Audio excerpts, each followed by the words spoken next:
নমস্কাৰ, স্বাগতম জনাইছোঁ দিয়া নিউজ প্লাছলৈ। মই সৌৰভ নাথ। ভোটযুদ্ধ 2026 এই অনুষ্ঠানটোৰ জৰিয়তে আমি ৰাজনৈতিক নেতাসকলৰ সৈতে কথা পাতিবলৈ চেষ্টা কৰোঁ।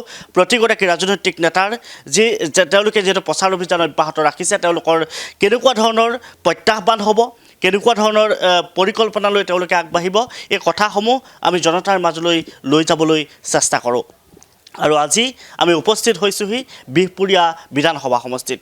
যিহেতু বিহপুৰীয়া বিধানসভা সমষ্টিৰ বিৰোধীৰ যিগৰাকী মিত্ৰজোঁটৰ প্ৰাৰ্থী নাৰায়ণ ৰাম ভূঞা, তেওঁৰ সৈতে আমি এই মুহূৰ্তত আছোঁ। প্ৰথমে আপোনাক শুভাশীষ জনাইছোঁ, আমাৰ অনুষ্ঠানলৈ স্বাগতম জনাইছোঁ। ধন্যবাদ। নিউজ প্লাছৰ সমূহ দৰ্শকলৈ মই মোৰ আন্তৰিক ধন্যবাদ আৰু সেৱা জনাইছোঁ। যিহেতু প্ৰথমে মই আপোনাক এটা প্ৰশ্ন কৰিলোঁ, আপোনাৰ একালৰ সতীৰ্থ ভূপেন বৰা আৰু আপুনি ভূপেন বৰাৰ সৈতে সমূহ সমৰত এবাৰ ৰাম ভূঞা, কি ক'ব বিচাৰিম? বন্ধুটো হয়, তাত সন্দেহ নাই, কিন্তু বন্ধুটো আছিল ৰাজনৈতিক বন্ধু। 2006 চনত ভাৰতীয় জাতীয় কংগ্ৰেছ দলে যেতিয়া ভূপেন কুমাৰ বৰা ডাঙৰীয়াক বিহপুৰীয়াক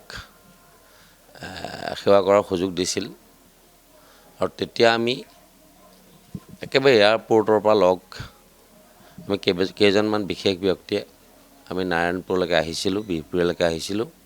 যিহেতু বিহপুৰীয়াৰ তেতিয়া একেবাৰে নতুন মানুহ, বিহপুৰীয়াক আমি চিনাকি কৰাইছিলোঁ।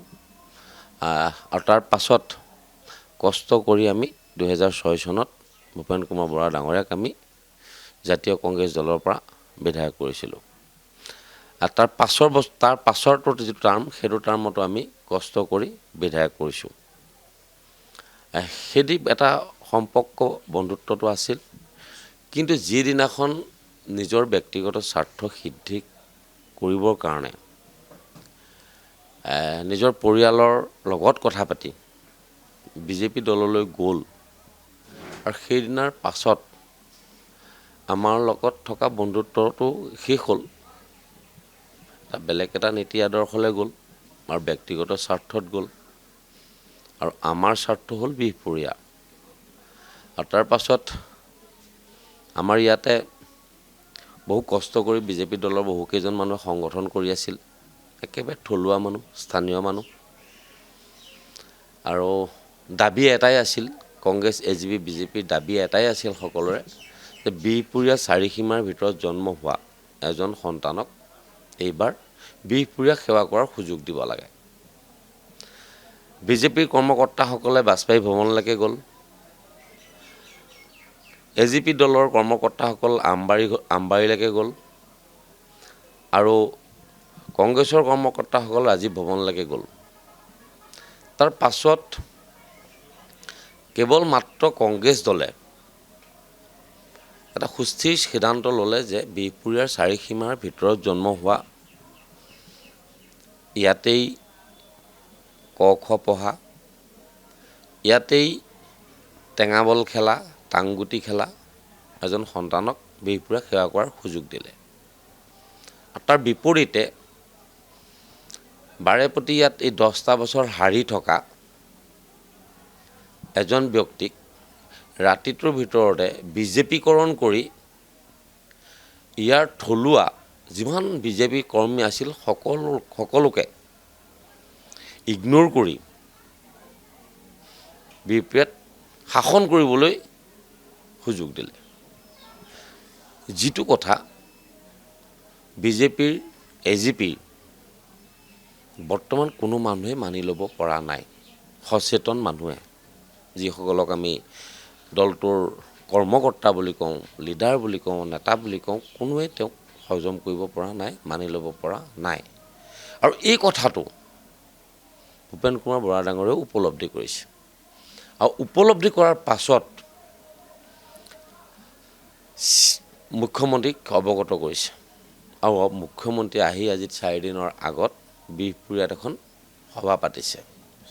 আৰু বিহপুৰীয়াত যিখন সভা পাতিছিল, সেই সভাখনত ৰঙানদী সমষ্টিৰ মানুহ আৰু বিহালীৰ মানুহ, গাড়ীৰ নাম্বাৰ প্লেটবিলাক আমি ফটো মাৰি ৰাখিছোঁ। NL02 বেছি গাড়ী আছিল, ষ্টাৰ বাছ, আৰু মিটিং এখন পাতিলে। মিটিংখন পতাৰ পাছত আমি দেখিছোঁ ডাইচত কোন বহিছে, কোন কোন লগত আছে, এই কথাবোৰ আমি দেখাৰ লগতে বিজেপিৰ কৰ্মকৰ্তাসকলেও নজৰ কৰিছে আৰু তাৰপাছত উদাত্ত ভাষণ CMে কৈ গ'ল যে ভূপেন কুমাৰ বৰা ডাঙৰীয়াৰ মুখখনৰ ভেলু বিহপুৰীয়াত নাই ফেচ ভেলু নাই গতিকে মই অনুৰোধ কৰিছোঁ বিহপুৰীয়াবাসীক যিহেতু মই বিহপুৰীয়ালৈ ভূপেন বৰাক আনিছোঁ আপোনালোকে মোৰ মুখখনলৈ চাই ভোট দিব এই কথাটো কৈ গ'ল আমি তাৰ এটা কথা আমি লগালগ প্ৰতিক্ৰিয়া দিছোঁ যে ইয়াত টিউচন কৰি যিকেইটা পইচা পায় সেইকেইটা পইচাই ইয়াত সংগঠন কৰা ৰাসত 2 টকা দিয়া ভাগৱত পাঠ আৰু ব্যাখ্যা অনুষ্ঠানত 2 টকা দিয়া খেল এখন হৈ আছে নিজৰ সন্তানৰ খেলখনত কিবা এটা দিয়া এনেকে 5 বছৰ দিন কষ্ট কৰা ইয়াত মানুহ আছিল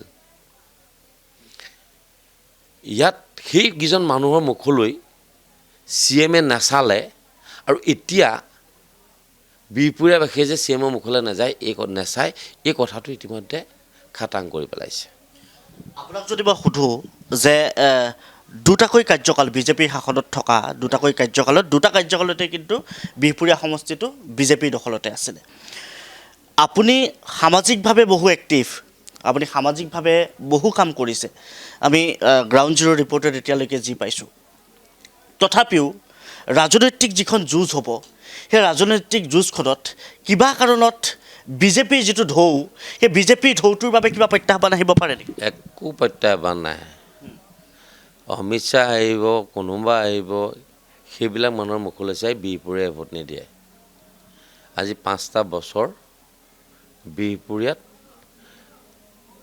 আধাশিলা হ'ল কেৱল উন্নয়নটো নহ'ল বহু কিবা কিবি কাহিনী আছে ইয়াত নহ'ল আৰু বৰ্তমান এই বিহপুৰীয়াত গাঁৱৰ অৱস্থা একেবাৰে নাই অৰ্থনীতি বোলা বস্তু একেবাৰে নাই আৰু দ্বিতীয়তে হাজাৰ হাজাৰ শিক্ষিত ল'ৰাই ছোৱালীয়ে MA পাছ BA পাছ ডিপ্ল'মা এই চাৰ্টিফিকেট লুকুৱাই অকল মেট্ৰিক পাছৰ চাৰ্টিফিকেট দি 4th গ্ৰেড চাকৰি এপ্লাই কৰিছে আৰু যেতিয়া 4th গ্ৰেডৰ চাকৰি এটা নাপালে নেপোৱাৰ পাছত ল'ৰাটোৱে সিদ্ধান্ত ল'বলৈ বাধ্য হৈছে যে মই আৰু চাকৰি কৰাৰ যোগ্যতা মোৰ নাই যিটো 4th গ্ৰেডেই নাপালোঁ আৰু 99% ল'ৰাই ঘৰলৈ উভতি গৈ মাক আৰু বাপেকক ক'ব নোৱাৰে যে মা টকা 5 লাখ দিয়া বিজনেছ এটা কৰোঁ হাজাৰ হাজাৰ ল'ৰা ছোৱালীয়ে এতিয়া গৰু ছাগলী হাঁহ কুকুৰা জেওৰা জপনাৰ লগত ব্যস্ত হৈ আছে ৰাতি সন্ধ্যা লগা যেতিয়া তিনিআলি চাৰিআলিত কথা পাতিবলৈ যায় সিহঁতৰ মনৰ বেদনাৰ কথা বিহপুৰীয়াত শুনা মানুহ নাই আৰু এইখিনি কথা যে আমি শুনিবলৈ আহিছোঁ প্ৰত্যেকটো ল'ৰাই গম পাইছে আমি উদাত্তকৈ কৈছোঁ যে প্ৰত্যেক ঘৰ মানুহৰ প্ৰত্যেকজন সন্তানৰ যিটো হতাশা সেই হতাশাটো দূৰ কৰিবলৈ আহিছোঁ আৰু হতাশাটো দূৰ কৰি মনত এটা হাঁহি বিৰিঙাবলৈ আহিছোঁ আৰু সেই হাঁহিটোৰ জৰিয়তে সেই ঘৰখনলৈ সুখ শান্তি আৰু সমৃদ্ধি আনিবলৈ বিচাৰিছোঁ এইটো আমি প্ৰথম কথা আমাৰ দ্বিতীয় কথা আমি ৰাস্তা পদূলি অৱস্থা নাই একেবাৰে নাই প্ৰায় 250 দৰখাস্ত আছে তাৰে 82টা ৰাস্তাত যেনে তেনে আমি মিলি পেলাই চেন কেবল পেলাইছোঁ ব্যক্তিগতভাৱে হয় আৰু 21খন বাঁহৰ দলং এই 21শ শতিকাত তাৰে 16খন আমি বনাইছোঁ বাকীখন বনাব নোৱাৰি দীঘল বেছি এয়া বিহপুৰীয়া তাৰ উপৰিও আৰ্থিকভাৱে প্ৰত্যেক ঘৰ মানুহৰ বৰ্তমান যিটো অৱস্থা তাৰমানে এই অৱস্থাটো আমাৰ বিহপুৰীয়া গাঁৱৰ মানুহে বুজিছে দুখীয়াজনে বুজিছে কিন্তু তাতকৈ অসমৰ যে গাঁৱৰ অৱস্থাটো বেয়া হৈ গ'ল সেইটো মুখ্যমন্ত্ৰীয়ে বেছি বুজিছে আপোনাক যদি মই সোধোঁ মই মাজতেই আপোনাক কৈছোঁ যে তাঁতিবাহা হওক পদ্মপুৰ হওক বা পিছলাপাৰা হওক এই যিসমূহ নৈপৰীয়া যিসমূহ ঠাই এই নৈপৰীয়া ঠাইসমূহৰ কথা যদি মই আপোনাক সোধোঁ যে উত্তৰ অসম বুলি কোৱাৰ লগে লগেই বানপানী পীড়িত এটা অঞ্চল আৰু তাৰ ভিতৰত অন্যতম হৈছে বিহপুৰীয়া অঞ্চলটো এই ঠাইসমূহৰ ৰাস্তা ঘাটৰ অৱস্থা কিন্তু একেবাৰে তথৈবচ বিজেপিয়ে উন্নয়ন কৰিছে বুলি কৈছে, বিজেপিয়ে উন্নয়ন কৰিছে, নকৰে বুলি মই কোৱা নাই যে 100%ৰ ভিতৰত যে 100% কৰিব সেইটো নহয়, কিন্তু উন্নয়ন কৰিছে। কিন্তু তাৰ মাজতো ক'ৰবাত নহয় ক'ৰবাত কিছু থাকি গৈছে। আপোনাৰ কৰণীয় বহু আছে, প্ৰতিশ্ৰুতি আপুনি বহুত দিব লাগিব, প্ৰতিশ্ৰুতি আপুনি দিছে, কিন্তু কৰণীয়খিনি প্ৰথম পৰ্যায়ত যদি আপোনাক সোধোঁ যে আপোনাৰ কৰণীয়খিনি কি হ'ব, তেতিয়া আপুনি কি উত্তৰ দিব? প্ৰতিশ্ৰুতিটো প্ৰথম কথা হৈছে উন্নয়ন হৈছে। গুৱাহাটীত ফ্লাইঅভাৰ, গুৱাহাটী ফ্লাইঅভাৰৰ লগত জুতুলিবাৰী ৰাজগড়ৰ মানুহৰ সম্বন্ধ নাই নহয়। বোকাদোৱা বদতিৰ ভিতৰ অঞ্চলৰ মানুহৰ নাই নহয় সম্বন্ধ ফ্লাইঅভাৰৰ লগত। সেইখিনি এটা বেলেগ উন্নয়ন, এইবোৰ কথা বেলেগ, সেইবিলাক কথাৰ লগত মই ক'বলৈ যোৱা নাই। আৰু দ্বিতীয় কথা, ইয়াত বিজেপিৰ MLA আছিলে, একেবাৰে পিছলা নদীখনে এই আমাৰ দুটা বিশেষ পঞ্চায়ত, পিছলা আৰু ৰঙতি, খেতি কৰাটো বহুত দূৰৰ কথা, বহু কষ্টৰে জীৱন যাপন কৰিব লাগে, 3 মাহ অভাৱ। আৰু দিহিং নদীয়ে কৰে এটা পাৰ্ট শেষ কৰি পেলালে। চেঁচা নৈখনে শিমলুগুৰি সিপাৰে একেবাৰে এইবাৰ জলমগ্ন হৈয়ে থাকিলে। এইখিনি কথা লৈ যেতিয়া বিষয়ববীয়াৰ ওচৰলৈ আহে, তেতিয়া ক'ৰবাত অকণমান ক্ষুণ্ণ হয়। মই এতিয়া গালি কাকো নাপাওঁ, কাৰোবাক বেয়া বুলি কৈ মই ভাল হ'বলৈ অহা নাই। কিন্তু এইবাৰ আপোনালোকে সুধিব, এইবাৰ এটা কথা জানি ল'ব, য'ত ভাতমৌ বুলি কয়, ভাতমৌ বুলি কয়, সেইটো জেগাত মাত্ৰ কেইটামান টকা খৰচা হৈছে, আৰু সেইকেইটা পইচা খৰচা কৰাৰ বিনিময়ত মই এতিয়া এই জহা চাউল ভাতমৌৰ পৰা মোৰ তালৈ অহা জহা চাউলে চলি আছোঁ। যাব লাগিছিলতো বিধায়কজনৰ কাষলৈ। গৈছিলে, কিবা অসুবিধা হ'ল তেখেতৰ চাগে, সেই সময়ত দিব নোৱাৰিলে। কিন্তু সেইখিনি মানুহে মোৰ ওচৰলৈ আহিলে, মই JCBখন লগাই পেলাই অকণমান কাম কৰি দিলোঁ। কিন্তু তাৰ বিনিময়ত এখন খলিহামাৰি বুলি, ভাতমৌ বুলি এখন বহুত ডাঙৰ পথাৰ, এটা মানে প্ৰায় 40খন 30খন গাঁৱৰ মানুহ উপকৃত হ'ল। মোক মাতি নি নিজৰ ঘৰৰ চাউল অকণ লৈ মিটিংখনলৈ আহি পেলাই যেতিয়া মোক দিছে, মই মৰমটো উপলব্ধি কৰিব পাৰিছোঁ। আৰু সেইসকল মানুহৰ লগত মই থাকিবলৈ আহিছোঁ। এটা কথা যদি সোধোঁ যে বিষয়টো যে বিজেপিৰ যোনটো ঢৌ, যোনটো চমক, এই চমকবোৰে যেন ক'ৰবাত নগৰৰ যিসমূহ নগৰ অঞ্চলৰ যিসকল জনতা বা নগৰ অঞ্চলৰ যিসকল লোক, সেইসকলকহে যেন ক'ৰবাত চুই গৈছে। আপোনাৰ কথাখিনিত যিটো কথা স্পষ্ট হৈ পৰিছে, সেইটোৱে নহয় জানো? নগৰ অঞ্চল চুইছে, মানে মই দেখিছোঁ লখিমপুৰ নগৰ অঞ্চলো চুইছে। কেৱল নগৰ অঞ্চল চুইছে, গ্ৰাম্য অঞ্চল নহয়। এতিয়া আপোনাক এটা কথা মই কওঁ শুনক, বৰ্তমান আমি গাঁৱত বসবাস কৰা মানুহ, গাঁৱলীয়া মানুহে গাঁওখনৰ কৃষ্টি সংস্কৃতি, আধ্যাত্মিক চিন্তা চেতনাৰ লগত যেতিয়া আমি থাকোঁ, তেতিয়া আমি আগতে এখন গাঁৱত আমাৰ এটা অৰ্থনৈতিক আছিল। এই নাৰায়ণপুৰত 7টা ধান খুন্দা মিল আছিল, দিনে ৰাতিয়ে চলিছিল। আৰু আজি এটা মিল আছে। এইটো হ'ল বিহপুৰীয়াৰ বৰ্তমানৰ অৱস্থা। তাতকৈ চাওক, গ্ৰাম্য অৰ্থনীতি বুলি যদি বিহপুৰীয়া গাঁৱৰ মানুহক সোধে, তেতিয়াহ'লে গ্ৰাম্য অৰ্থনীতি এতিয়া এইটোৱেই, কেৰ্কেটুৱাৰ মুখৰ পৰা যিকেইটা তামোল বৰ্তমান বাৰীত বাচিছে, সেই তামোলকেইটা আনি বজাৰত বিকি যিকেইটা পইচা পায়, সেইকেইটা বৰ্তমান সেইখন ঘৰ আৰু সেইখন গাঁৱৰ অৰ্থনীতি। বান্দৰৰ উপদ্ৰৱ চাৰিওফালে, বান্দৰৰ মুখৰ পৰা যদি পকা ৰঙালাও কলিটো যদি বাচিছে, বাদুলিৰ পৰা যদি কল থকা বাচিছে, সেইকেইটা নি পেলাই বজাৰত বেচি যিটো পইচা পায় সেই ঘৰখনে, এতিয়া বৰ্তমান সেইখন ঘৰৰ, সেইখন গাঁৱৰ অৰ্থনীতি। আৰু তাত বাদে গ্ৰাম্য অৰ্থনীতি বোলা বস্তুটোত আৰু একোৱেই নাই, এক নাম নিচান নাইকিয়া হৈ গ'ল। মানুহে, আমি যেতিয়া গাঁও এখনত বসবাস কৰোঁ, বছৰেকৰ মূৰত আমি আমাৰ নামঘৰটোত গাঁওখনৰ মংগলৰ কাৰণে, আমি আমাৰ ঘৰখনৰ মংগলৰ কাৰণে, সমাজখনৰ মংগলৰ কাৰণে আমি অনুষ্ঠান এটা পাতোঁ বছৰেকৰ মূৰত।